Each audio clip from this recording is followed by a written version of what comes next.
ලෝකයම බොර වී ගලා යන වේලාවක මිතුර ඔබේ අසරණ දැසින් සෝබා දහම දෙස බලන්න. මුළු ලෝම අල්ලා හකුලාගත හැකියයි විශ්වාස කළ බලවන්ත මිනිසා අවසංගව සිරගතව සුසුම් හෙළන අවකාශයක්. සෝබා දහම සිය ප්‍රතාපවත් විජයග්‍රාහී බවින් තමන්ව රෞද්‍ර ලෙස ත්‍රාඩ ලෙස ග්‍රහණය කර නොගත යුතු බවට ඔබට ප්‍රත්‍යක්ෂ කරන මොහොතක්. ඉතින් අද සෝබා දහරා ඒ සම්මුතියෙන් ඒ සටන් විරාමයෙන් සෝබා දහමට පෙරසේම වන්දනා කොට නමස්කාර කොට සෝබා දහරා සිව්වන පියවරෙහි පළමුවන වැඩසටහන ඔබේ හෘද සාක්ෂ්‍ය මත ලියා තබන්නට අවසරයි.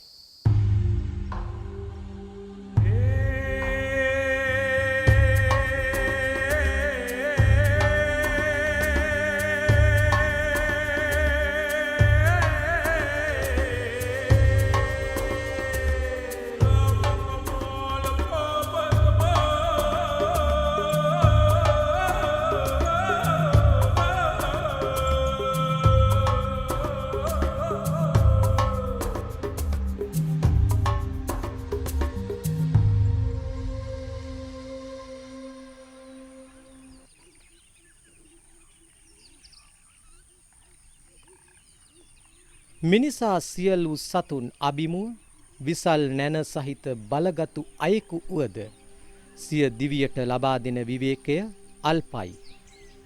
නිදිසුවය වුව විඳින්නේ හෝරා කිහිපයක් පමණයි. ඇතැම් විට එය තෘෂ්ණාබද්ධ කාල පරිභෝජන ව්‍යාපාරයක් ලෙස වුවද අර්ථ ගැන්විය හැකි. ඉනුත් වැඩි ඉඩක් සෝබා දහම සුවපත් කිරීම කෙසේ වෙතත් එහි විනාශය උදා කිරීම සඳහා ඇතැම් අය යොදන අයුරු සියුම් ලෙස නිරීක්ෂණය කරන විට මානවයාටම තේරුම් ගත හැකි. එවැනි විටක සියවස් ගණනකින් වුවද සෝබා දහම ඇති කරන බලවේග ඔස්සේ මානව ක්‍රියාකාරකම් අකර්මණ්‍ය කරනවා. මේ ගෙවී යන්නේද එවැනි කාලච්ඡේදයක්. මීමැසි සමනල බඹර ජනපද පරාගණය කළ කෙත්වතු ගහකොළ වෙනුවට කෘත්‍රිම පරිසර නිමැවුම් ඔස්සේ විකෘති වූ ලෝකයට යළිත් සෝබා දහම කියා දෙන්නේ නොමග නොයා නිසි මගම යන ලෙසයි. හෙළ ගැඹුරු නිසා පරිස්සම් වන ලෙසයි.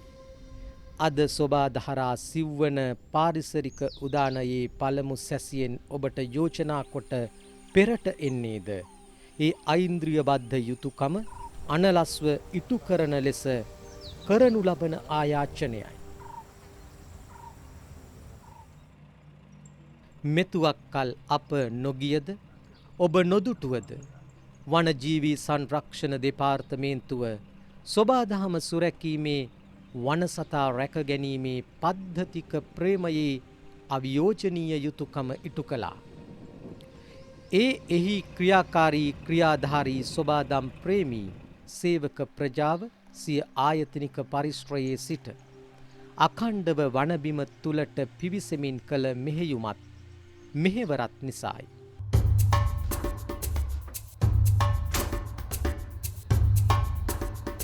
ඉකුත් වර්ෂ කිහිපය හා සසඳා බලද්දී ජනවාරි මාසයේ සිට මැයි මාසය වනතුරු සිදු කළ වැටලීම්වල වනජීවී අපරාධ මැඩලීමේ ක්‍රමවේද තුල ඵලදායීත්වය ඉතා ඉහළ පරිසාධනීය අගයක පවතිනවා.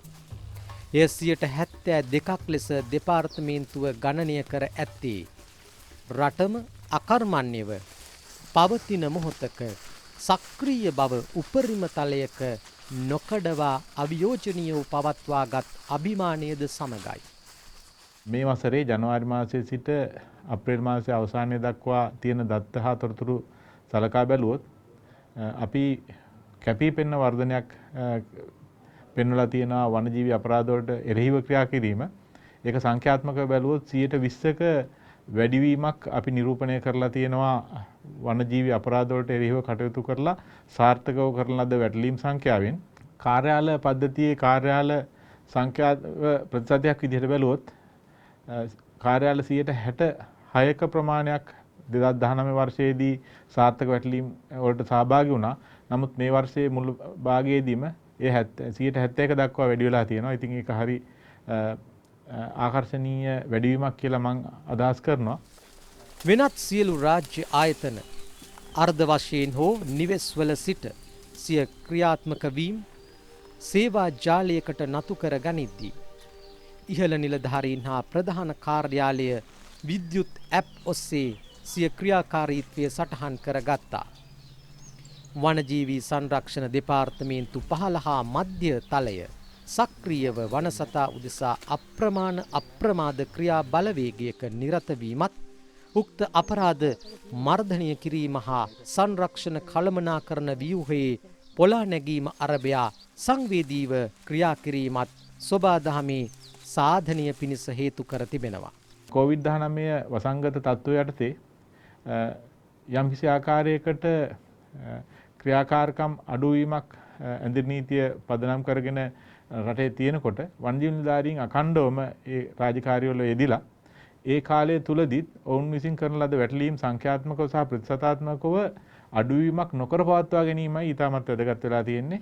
ඒ නිසා මේ නිලධාරීන් ඊටමත් කැපවීමෙන් වනජීවි අපරාධ වලට එරෙහිව අඛණ්ඩව ඉහළ ප්‍රමාණයකින් රාජකාරී කටයුතු කරලා තියෙනවා. අද අප පිවිසෙන යාල ජාතික උද්‍යානයේ කලාප අංක 1 අතිශය ප්‍රබල සංචාරක මර්මස්ථානයක්. එහි වෙනදා සංචාරක හා කාර්යාලීය කටයුතු වල නිරත වූ නිලධාරීන් පවා අද වන විට සිය භාරදූර වගකීම් පිරි කාර්යභාරය අපරාධ මැඩලනු පිණිස වනගත බිමකට යොමු කොට තිබෙනවා. රට තුළ පවතින COVID-19 වසංගත තත්ත්වය නිසා දඩයක් කරුත් ඇතුල් වෙන්න පුළුවන් විශේෂයෙන් මේ දවස්වල වැඩිපුර අපි ශක්තිමත් වෙලා ඒ අපරාධ වළක්වන්න ඕනේ මේ මොහොතේ. ඒ නිසා සීලු දෙනාම අපේ සෞඛ්‍ය ආරක්ෂාව හරියට තියාගන්න ඕන. මාස් දාලා ඒ වගේම සැනිටේෂන් තියනවා අපි අත පිරිසුදු කරගෙන සම්පූර්ණ සෞඛ්‍ය ආරක්ෂාව තියාගෙන තමයි මෙහෙම අපි දියාජ් කරන්න ඕනේ.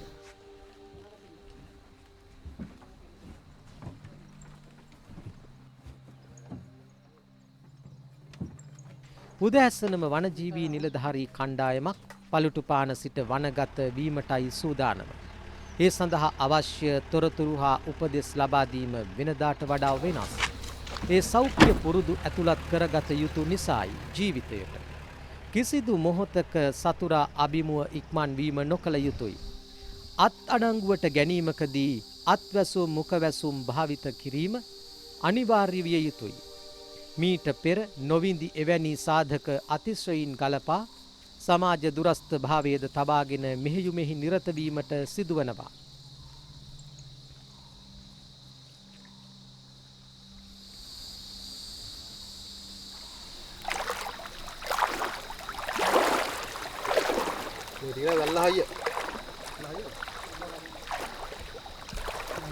ඔය වැලි කට්ට ගියාට පස්සේ ගෙලිම තියෙන ගැඹුරු හරියක් තියෙනවා. අන්න එතන තමයි අපිට කට්ට ගන්න බැරි වෙන්නේ. අපි දැන් අර අතන්ට එහා පැත්තට යන්නකෝ බලන්න. දැන් එහාට ගැඹුරු ටික ඒ වැලි කට්ට ඊට පස්සේ අපි ගියත් ආයි නග ගන්න බැරි වෙනකොට. එතන මේ පැත්තේ ගියොත් අහුනට අපිට අමාරු වෙන්න බෑ. අන්තික හවස වැස්සොත් ආයෙ එන්නත් බැරි වෙනවා නේ. තදයිද මේ පැල්ල? මෙයාරි මේ වගේ තමයි ගැඹුරු තියෙන්නේ. හැබැයි වැලි අලුත් ඉඳ බහින්න පුළුවන් නේ. වැලි හැරලා බහිවි ඇතුළට. දැන් මෙතනින් එහාට ට්‍රැක්ටරයක් හරි පෝවිල් වාහනයකින් හරි යන්න ඕන කියන කිසි අලුතෙන් උගලන්ට කියන්න ඕනේ නැහැ. දැන් කාලෙකින් වාහනයක් ගිහිල්ලා නැහැ. හැබැයි මේ වෙලාවේ වාහනයක් දැම්මොත් ලොකු කලකලංචියක් වෙයි කියලා තමයි මේ අපිට වින්ච් එකකුත් එක තව වාහනයක් ඕන වෙයි. අදින්න. ඒක හරි. මොකද මේ වැල්ල අලුත් නිසා වැල්ල බහින හයියක්ම ඒ නිසා සමහරවිට මේ අභියෝගාත්මක ගමන වනජීවී නිලධාරීන්ට දැන් අර වාහනයක ගිහිල්ලා තව කිලෝමීටර් 10ක් 15ක් මේක පහසු කරගන්න දඩයක්කාරයෙක් හෝ වෙනත් අපරාධ කරුවෙක් අල්ල ගන්නට තියෙන අවකාශයත් ඇහිරෙනවා. දැන් මෙතන ඉඳලා පයින්ම රූටන්න ඇතුළට රින්ගන්න යම් කිසි සබාධාම වෙනුවෙන් සාධාරණයක් කරන්න ඒගොල්ලන්ට සිද්ධ වෙනවා. කොටි රජදහනක් ලෙස හඳුන්වන යාල ආශ්‍රිත සතුන්ගේ චර්යා නවතම කෝණයකින් විග්‍රහ කරගත යුතුයි. එය පහසු කාර්යයක් නොවෙතත් සති දෙකක් පමණ යන විට අපට යම් නිශ්චිත අදහසක් ඉස්මතු කර ගැනීමට හැකි වේවි. මග දෙපස ඇති විසල් පළුගස් මත නැගී හෝරා ගණන් කාලය ගත කරන කොටි වෙනදා නැති අසීමිත නිදහසක් අත්විඳිනවා. එක් කොටියෙක් උදෑසන මහාසීලව හන්දියේ පළුගස මතට නැගගත්තා. ඔහු නැවත බිමට බැස්සේ පැය 6කට වැඩි කාලයක් ඒ ගස මත නිදහසේ රැඳී සිටීමෙන් අනතුරුවයි. වෙනදා සංචාරකීන් බහුල අවකාශයක මෙවැනි සතෙකු ඉතා කෙටි කලක් තුල මාර්ගය පැන ගමන් කිරීම සාමාන්‍යයක්.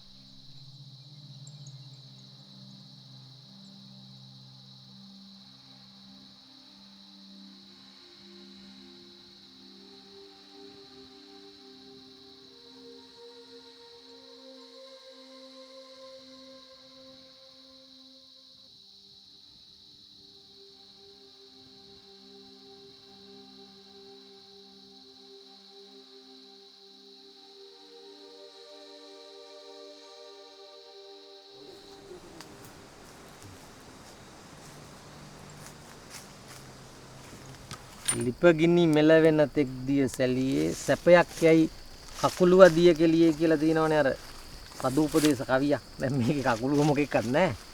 දැන් කොරෝනා හින්දා මුළු ලෝකෙම අපි කෙලියේ නැත්තම් කරමින් සිටියේ ක්‍රීඩා කළේ හරි සතුටුයි කිය. දැන් ඔක්කොම කකුලුව ගන්නට වෙලා තියෙන්නේ. දැන් මහතුරු කොච්චර කාලෙකින් ගෙදර ගිහින් නැද්ද? දැන් දවස් 28ක් විතර ගෙදර යන්න වෙනවා. දැන් සැබෑ කොරන්ටයින් නේ. මාසෙකින්. මාත්‍ය පාරකින් අපේ දවස් 21ක් යන්න බැරන තමයි. ඒ කියන්නේ හැමෝම සාතිසේ බහුතරයක් වනජීවී නිලධාරීන් කැලේම තමයි ඉඳලා තියෙන්නේ. දැන් ඒකෙන් මොන හරි නිරීක්ෂණයක් ඔබතුමාලට ලැබිලා තියෙනවද යම් දේවල්? ඒ කියන්නේ කැලේ සත්තුන්ගේ ස්වභාවයන් අරවා මේවා නිකන් ඔය යන්නේන ගමන් දැක්කේ ඒවා එහෙම ගත්තහම පුදුම නිදහසක් ලබන්න ඇත්තටම සතුටු. ඔව්. දැක්කම මේ අපිට වෙනදට වඩා සත්තු නිරීක්ෂණෙත් වෙනවා. ඒ කියන්නේ අපේ ජීප් සෆාරි ප්‍රමාණය අඩු වුණානේ, නැති වුණානේ. ඔව්. දැන් ඇත්තටම සත්තු පාරට යන සම්භාවිතාව වැඩි. පාර දෙපැත්තේ දකින්න පුළුවන් සම්භාවිතාව වැඩි වුණා. නිරීක්ෂණය වුණා ඇත්තටම. මේ හස්තියා සිය එක් දලයකට සිදු වූ හෝ සිදු කරගත් හානියක් නිසා දිගු හා කොට දලධාරියෙකු බවට පත් වී තිබෙනවා. බංගලාව වටා ඇති තන පඳුරු සහ වැල් මෙන්ම කටුසර ශාඛ බුඳිමින් ඔහු සාමාන්‍ය පරිදි හෝරා කිහිපයක් ගත කළා.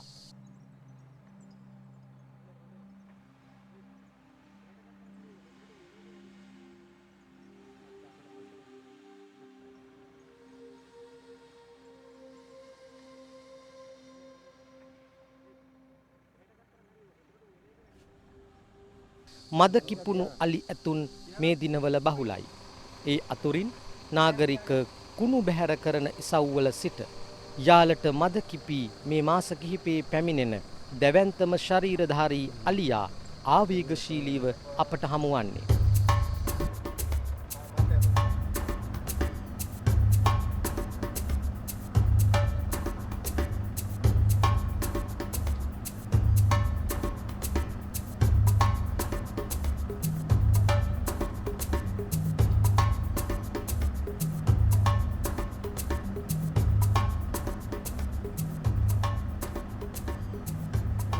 යම්කිසි පාලන ව්‍යුහයක් ඇතුලේ අපරාධ අවනඩු සිද්ධ වෙනවා නම් එහෙම ඒවා පාලනය කරන්න මහන්සි වෙනවා. ඒවා අවම කරන්න. දැන් මේ මේ වගේ කටයුත්තක් තමයි මේ වෙන්නේ. දැන් මේ යන පැත නේද මහත්තයා අපි. ඔව් අපි දැන් ඇවිල්ලා මෙතනට. ඔව්. අපිට අතන තොරතුරු ලැබිලා තින්නේ මේ ප්‍රදේශය තමයි දඩයක් කර ගැසනවා කියලා. ඒ නිසා දැන් අපි පාමුරු සංචාරය මේ පැත්තට යොදවන්න තමයි අදහස් කරන්නේ. දැන් අපි කණ්ඩායම අපි කුලේ මහත්තයට අපේ කණ්ඩායම භාගයක් දෙන්නම්.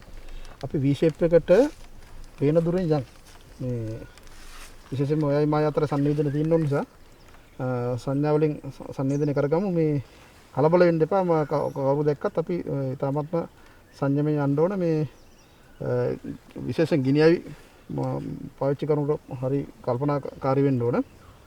දඩයක්කාරී හිටියත් ගිනියවි තියෙන්න පුළුවන් ඒගොල්ලෝ ළඟ. ඒක යෝගේම අතනට ගන්නවා නම් මේ කොරෝනා සිද්ධියක් තියෙන නිසා තමන්ගේ සම්පූර්ණ මේ තමන්ගේ ආරක්ෂාව තියාගන්න. පරණ තොටුපළ පසු කර එක් කණ්ඩායමක් ඈත වැලිකඳු සහිත ඉසව්වට ගමන් කළා. තවත් කණ්ඩායමක් ගඟට මෙපිට කොටසකට යොමු වුණා.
යාල ජාතික උද්‍යානයේ මේ වගේ වතුර වලක් ගාව වෙනද නම් මේ වෙලාවට කී දෙනෙක් කැමරාට වගෙනද කී දෙනෙක් දෑහින් බලා ගන්න ඉන්නවද? හැබැයි අද කවුරුත් නැහැ. දැන් මාස දෙකකට වැඩි කාලයක් තිස්සේ කවුරුත් නැහැ. මනෝජ් මහත්තයා දශක ගණනාවකින් උදා වෙන එකම නිදහස් කාලයේ මේ සත්තුන්ට මොනවද ඔබතුමාලා නිරීක්ෂණය කරේ? ඒ අතරේ මොනවද ඔයගොල්ලන්ට වෙලා තියෙන්නේ? ඒගොල්ලන්ගේ ස්වභාවයන් කොහොමද? අපි දන්නවා යාල කලාපයේ තුලට ඒ කියන්නේ හෙක්ටයාර 11000ක කිලෝමීටර් 162ක වපසරේ තියෙන මාර්ග පද්ධතියක් තුල දවසකට දල වශයෙන් ජීප් රථ 200ක් 250ක් එහෙම නැත්නම් සංචාරකයන් 1500 2000 අතර ප්‍රමාණයක් දිනපතා උදෑසන 6 ඉඳන් හැන්දෑවේ 6 වෙනකම් සංචාරණය කරනවා. අපි දන්නවා මේ අවස්ථාව වෙනකොට ස්වභාවික පරිසරයක් තුළ එලෙස මානව ක්‍රියාකම් වැඩි වෙනවා කියන්නේ අනිවාර්යයෙන්ම ස්වභාවික ජීවත් වෙන සතුන්ගේ සංචාරන ක්‍රියාවලින් වලට ප්‍රජනන ක්‍රියාවලින් වලට ආහාර වෙනුවෙන් ජල වෙනුවෙන් කරන සංචාරන ක්‍රියාවලින් අනිවාර්යෙන් බාධාවක් වෙනවා. උදාහරණයක් විදිහට සමහර දිව්‍යයන් තමන්ගේ පැටවුන් එක්ක එහා පැත්තේ තියෙන ජල අවශ්‍යතාවය සපුරා ගන්න පාර පැන ගන්න බැරිලා තියෙනවා. පැය දෙකක් තිස්සේ ඒගොල්ලෝ පීනෙන් ලක් වෙලා තියෙනවා. නමුත් මේ සියල්ල අවසන් වෙනවා මේ මාස දෙක තුල. ඔවුන්ට අනුගත වෙන්න සිද්ධ වෙලා තියෙනවා තමන්ගේ ස්වභාවික සංචාරන ක්‍රියාවලිය තුල. ස්වභාවික චර්යා පද්ධතියන් ඒ ආකාරයෙන්ම නිරූපණය වෙනවා අපි නිරීක්ෂණය කරනවා. උදාහරණයක් වෙනදා නිදාසේ ගත කරන්නේ නැති දිව්‍යයන් වන අලියතුන් ඒ වගේම කුළුහරකුන් ඒ සියල්ලම පාරවල් ආශ්‍රිතව සහ වැව් ආශ්‍රිතව වෙනසක් නැතුව සංචරණය කරනවා. මේ කාලය තුල මේ වනසතුන් තමාගේ භූමිය තුල තමාන්ට නිතින්ම උරුම වුණ ස්වභාවික චර්යා පද්ධතියෙන් පවත්වා ගනිමින් ගත කරන බව අපි නිරීක්ෂණය කළා තියෙනවා. වලාකුළු වලින් පිරුණු අහස එක් දවසකත් අධික සුළඟ තවත් දවසකත් සූර්යාලෝකය දැඩි ලෙස පතනය වීම තවත් දිනකත් ලෙස වරින් වර වෙනස් වනවා තත්වයන්. මේ කාලගුණික ස්වරූප කෙසේ හැසිරුණද? මහා පොදු සාධකයසේ ඒ සියල්ල දරාගෙන සාමාන්‍ය ජීවිතයක් ගත කරන අයුරු දැකිය හැකි සතුන්.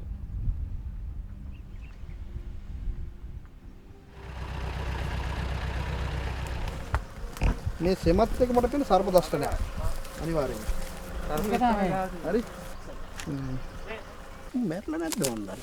මේ ටිකක් යන්න අස්සම තවිත් ඇස්මත් තියෙනවා නේ. සතු පාට. අනිවාර්යයෙන්ම මේ සර්පෙත් දෂ්ට කරලා දෙන්න.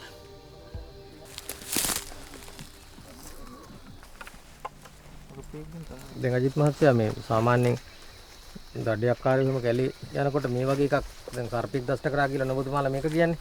මේ වගේ වෙන නොසිතන දෙයකින් වෙච්ච කෙනෙක් වුණත් මස් කල්ලාගෙන හිලා මිනිසුන්ට දෙනවා. ඔය මේ අවස්ථාව දිනවා. මේ අවස්ථාව වෙන්න පුළුවන්. මොකද මිනිස්සු දන්නේ නැහැ මොකද්ද කියලා. මිනිස්සු දඩමස් වලට ලොල් වෙච්ච මිනිස්සු. මේ මිනිස්සු ලොල් දඩමස් විතරයි. නමුත් මේ වගේ වසවිස ශරීරගත වෙච්ච සත්තු වෙන්න පුළුවන්. අපි සතා මේ පොඩ්ඩක් ඇදලා කැලේ පැත්තට දාමු මේ සතුන්ගේ ආහාරයකට පරිසරයටම කබර ගොය වගේ නරි වගේ සතුන්ට ප්‍රයෝජනට ගන්න පුළුවන් මෙයා. එහෙනම් මේ පාරායන්ටත් වැඩි නිසා පොඩ්ඩක් ඇතුළට දාන්න. මොකද සත්තු ගැවසෙන අඩුයි මේ හරි. ඇදලා දාන්න හරි.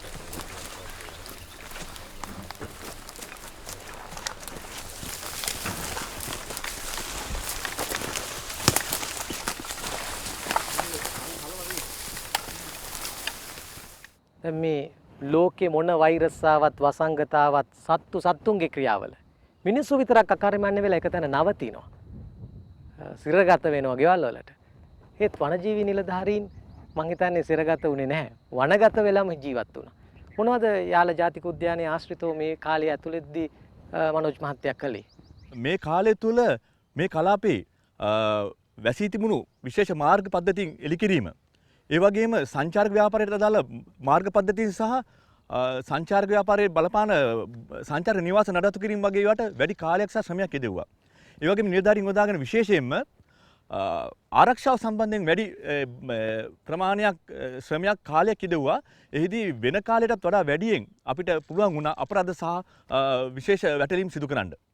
එහිදී මේ කලාපය තුළ සිදු කරන අනවසර කංසා හේන්වගාව, ඒ වගේම දඩයම්, ඒ වගේම මැණික් ජාවාරම් වටලන්ඩ මේ කලාපයේ යාබද සහෝදර වනෝද්‍යානවල නිලධාරීන් ඒකබද්ධව විශේෂ වැටලීම් සංවිධානය කරා. මේ සඳහා විශේෂ දායකත්ව ලබා දුන්නා යුද හමුදාවත්, නාවික හමුදාවත්, ඒ වගේ විශේෂ කාර්යබලකායත් අපිත් සමග සහයෝගයෙන් මේ අපරාධ වළක්වන්න විශේෂ දායකත්වය ලබා දුන්නා. ඒක මේ අවස්ථාවේ මතක් කළ යුතුයි. මුලින් හමු වූ මියගිය පිරිමි මුව යෞවනයා සේම තවත් මරණයක් ගෝන ලැහැබ පිටියේදී හමු වුණා. සත්වයාගේ කටින් සෙම වැගිරීමක් නැහැ. අලුතින් එන අංකෙලවර පුපුරා රුධිරය වෑහෙනවා. යාලට වහින අලුත් වැස්ස සමග නැගී එන නැවුම් තනකොළ මුදින ඇතැම් සතුන් මේ අයුරින් මිය දෙනවා. එය සාමාන්‍යයක්. ලබන සතිය වන විට සතුන්ගේත් වනජීවී නිලධාරීන්ගේත් විවිධ චර්යා අපට මීට වඩා ගැඹුරින් සාකච්ඡා කළ හැකියි. දඩයම් හා වෙනත් අපරාධ වැඩිවීමේ ප්‍රවණතාවක් පවතින බවට යම් මතයක් සමාජගත වන බැවින් ඒ පිළිබඳව විශේෂඥ මතධාරීන්ගේ අදහස් විමසා බැලීමටද අප යොමු වුණා. දැන් කතාවක් තියෙනවා සත්තු මරන්න නැත්නම් දඩමස් දඩයම් සඳහා මිනිස්සු බොහොම වේගයෙන් මේ කාලය ඇතුළතදී එකතු වෙලා තිනවා කියලා. ඒ අහුවෙන ප්‍රමාණය පාවිච්චි කරලා කියන්නේ. ඒක ලෝකයේත් එක ගත්තොත් ඒකේ සත්‍යතාවයක් තියෙනවද නැත්නම් මොකද්ද මේ විලාසිතාව? මේ දවස්වල දඩයක්කාරයෝ වැඩියෙන් හම්බ වෙනවා කියන පළියටම අපිට හිතන්න බෑ දඩයක්කාරයෝ වැඩි වෙලා කියලා. පෙට්‍රෝලින් වැඩි වෙලා තියෙන නිසා දඩයක්කාරයෝ අහුවෙන ප්‍රමාණය වැඩි වෙලා තියෙනවා. අනිත් එක අපි ප්‍රායෝගිකව හිතන්න ඕනේ මේ දවස්වල ඇඳිරි නීතිය තියෙනකොට දිස්ත්‍රික්ක මායිමෙන් වාහන වලට ගමනාගමනය නවත්වලා තියෙනකොට දඩයන් කරත් දඩමස් වලට මොනවද කරන්නේ? උද්‍යාන අවට තියෙන සමාජයේ අයට භාවිතා කරන්න දඩමස් ඒක නෙමෙයි ලොකු මාකට් එක. ලොකු මාකට් එක පිටින් එන අයට. ඉතින් මම නම් හිතන්නේ වනජීවි සංරක්ෂණ දෙපාර්තමේන්තුව පෙට්‍රෝල් වැඩි කරන නිසා ඒක ඉතාමත්ම හොඳයි. වැඩියෙන් අහුවෙනවා. හැබැයි මම නම් හිතන්නේ නැහැ ඇඳිරි නීතිය දාලා තියෙන නිසා දඩයක්කාරයෝ වැඩි වුණා කියලා. මොකද මේ ප්‍රවණතාවය ලෝකේ හුඟක් උද්‍යානවල අපි දකිනවා. වනාන්තර භූමි ආශ්‍රිත සෝදිසි කිරීම, වැටලීම්, ලුහු බැඳීම් දෙස විපරමින් බලන විට ප්‍රමාණාත්මක හා ගුණාත්මක පදනමින් එය වැඩි වී ඇති අයුර අපි අස්පනා පිට නිරීක්ෂණය වනවා. ડોක්ටර් දැන් මේ ව්‍යසනය නැත්තම් මේ වසංගතය නිර්මාණය වෙන්න මූලික වෙච්ච වෛරසය ඒකේ බිහිදොර නැත්තම් උප්පත්ති කතාව දඩමස් එක්ක සම්බන්ධයක් තියෙනවා නැත්තම් සත්තුත් එක්ක සම්බන්ධයක් තියෙනවා කියලා මතයක් තියෙනවා නේද? ඔව්. ඇත්තම දැනට තියෙන අධ්‍යයන වැඩි ප්‍රමාණයක් මේ වෛරසය සතුන්ගෙන් වැඩියම වන සතුන්ගෙන් මනුස්සයාට පැතිරෙන වෛරසයක් කියලා. ඉංග්‍රීසියෙන් කියනවා zoonotic diseases කියලා. දැන් ශ්‍රී ලංකාව ගත්තොත් ගිය අවුරුදු 50-100 විතර කාල සීමාව තුළ අපේ මේ පරිසර පද්ධති වලට අපි විශාල හානියක් කරලා තියෙනවා. සතුන් ගැවසෙන්නේ ওই පරිසර පද්ධතිය ඇතුලේ, වනාන්තර ඇතුලේ. දැන් අපි ඒක විනාශ කරන්න සතුන් සහ වනයේ ඉන්න සතුන් සහ මිනිස්සයා අතර සම්බන්ධකම එන්න වැඩි වෙනවා. සම්බන්ධකම වැඩි වෙනකොට chance එකක් තියෙනවා සතාගෙන් මිනිස්සයාට මේ වගේ වෛරස් වර්ග පැතිරෙන්න. හැබැයි නිකන් පැතිරෙන්නේ නැහැ. සුළඟෙන් එහෙම පැතිරෙන්නේ නැහැ ඒක. ඒක පැතිරෙන්න දැන් අපි දඩමස් කනවා නම්. එතකොට විශාල chance එකක් තියෙනවා ඒ වගේ අපි දන්නේ නැති වෛරස් වර්ග වන සතුන්ගෙන් මිනිස්සයන්ට පැතිරෙන්න. ඒ නිසා දැන් ශ්‍රී ලංකාවේ අපි මේක මේ වගේ එකක් ව්‍යාප්ත වෙනවා කියලා අලුතෙන් හැදෙයි කියලා ප්‍රවේශම් වෙන්න හදනවා නම් හොඳම විදිය දඩමස් කන්න නැතුව ඉන්න එක. දඩමස් කන්නේ නැතුව වෛරසය නවත්තා ගන්න පුළුවන් වගේම අපි අපේ පරිසර පද්ධති විනාශ කරගෙන යනවා නම් දිගින් දිගටම ඒත් මේ වගේ වෛරස් හැදෙන්න අවස්ථාව වැඩි. පරිසර පද්ධති විනාශ කරගෙන යනකොට අපි ඒ කැලවල් වලට එහෙම නැත්නම් මේ තන පිටි වලට අපේ හරක් සහ මේ අනිත් සතුන් යවනවා කන්න. එතකොට ඒ සතුනුයි වනයේ ඉන්න සතුන් අතර සම්බන්ධකම වැඩි. අනිත් එක මේ ගොඩක්ම zoonotic diseases කියන්නේ සතුන්ගෙන් මිනිසුන්ට හැදෙන්න පුළුවන් වෛරස් වර්ග එහෙම හැදෙන්නේ මීයන්ගෙන් වැඩි සතුන්ගෙන්. දැන් මීයෝ එහෙම වුණත් වැඩියම මේ ව්‍යාප්ත වෙන්නේ මනුස්ස ජනගහනය තියෙන ප්‍රදේශවල කැලේට වඩා. ඉතින් ඒ වගේ පරිසර හානි සිදු වෙනකොටත් මේ වගේ වෛරස් පැතිරෙන්න අවස්ථාව මතුවෙනවා. සොබාධාරා වැඩසටහනකින් විද්‍යුත් හෝ මුද්‍රිත මාධ්‍ය නිර්මාණයකින් විචාරයකින් විවේචනයකින් සමාජ මාධ්‍ය ජාල ඔස්සේ සිදු කරන අදහස් දැක්වීමකින් යම් මතයක් අපට දැරිය හැකි යම් සිද්ධියක් කොළඹ සිට හෝ අදාළ පරිශ්‍රයෙන් පිටස්තරව සිට කියවිය හැකි උපකල්පනය හෝ අනුමාන කොට ඇගීමටත් දොස් පැවරීමටත් හැකි. එහෙත් මේ සියල්ල පසෙකලා ගත් විට ස්ථානීයව ඇති බාධා සහ අභියෝග මැද වනජීවී නිලධාරියා සිදු කරන කැපකිරීම හා රාජකාරිය කුමන අයුරකින් හෝ තක්සේරු කළ හැකිදැයි දැනෙන්නේ ඔවුන්ගේ රාජකාරී විලාසය ළඟින් හිඳ අත්විඳින විටයි. COVID-19 වෛරසයෙන් බැටකෑ ඔබට තවදුරටත් ඇවැසි. කොත්තුරොටි ශබ්ද පූජාවට සරුවත් වැසි වසින ප්‍රෝඩාකාරී ලෝකයක්ද. සතියකට පමණක් රතන සූත්‍රය කියා සොබාදහම හෝ ආගම රවටන ජීවිතයක්ද. ඔබ එළවලු කොටුවේ සතියක් දෙකක් ඉන්දාගත් එහෙත්තින් පසු අතහැර දමන ලද කොරටුවක්ද. ප්‍රකෘතිය විකෘතිය ලෙසත් විකෘතිය ප්‍රකෘතිය ලෙසත් දකින තාක්කල් මිනිසාට සොබාදහමෙන් ගැලවීමක් නැහැ. සරුදය සරු ලෙසත් නිසරුදය නිසරු ලෙසත් දකිමින් වහවහා ජීවිතය සොබාදහම හා ආදරයෙන් ඒකාත්මික කරගන්න. නැතහොත් අප පරාද වන්නේ මීට වඩා බරපතල ලෙසයි. ඔබට කෙරෙන හෘදයංගම ඇරයුම සොබාදහම ආදරයෙන් රැකබලා ගන්න. එවිට ඔබව සොබාදහම ආදරයෙන් මීටත් වඩා ආදරයෙන් රැකබලා ගනීවි. ලබන සතියේ නැවතත් සොබාධාරා තුලින් මුණ ගැසෙමු.